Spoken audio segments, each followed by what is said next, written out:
Gracias Perú Joven TV por esta bonita entrevista. Hoy en día en el local Monumental Víquez lanzando las grandes primicias junto a la orquesta Supernova del Perú y las letras de tu compositor de moda Abelito Lima y Manta. Bueno, componiendo, ya tengo más que nada 10 años componiendo y recién me animaron a cantar, que tanto que compones, canta, y recién serán 3 años que me lancé cantando y que ha llegado a gustarle a todo el Valle del Mantaro, a la capital de Lima, y de verdad para mí es una emoción que cada vez que canto mis temas veo al público corear, al público llorar, y de verdad me llena de una gran alegría. Y también de mis colegas del arte, cuando les doy a ellas también corean también sus temas, por eso yo me siento feliz.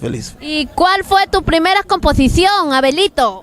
Bueno, el primer tema, claro, salió con la PRI, no sé si muchos ya habrán escuchado la PRI, le dimos a nuestra colega del arte, ¿no? Natalie Salazar, y bueno, y así empezó a componer de Abelito Lima y Manta. ¿De qué parte del Perú eres, Abelito? Soy de familia, de parte de mis padres huancaíno. Bueno, yo ya obviamente ya he nacido acá, toda mi vida he radicado acá, pero todos creo que me conocen que soy de la parte de La Breña, distrito de Huacrapuquio. ¿Qué otros talentos tienes, Abel? Quizás hay mucha gente que no lo sabe, pero me gusta bastante la cocina. Tuve la oportunidad de estudiar gastronomía. Eso es lo que después del canto, donde me siento totalmente satisfecho. Número para contratos. El 935-694-996.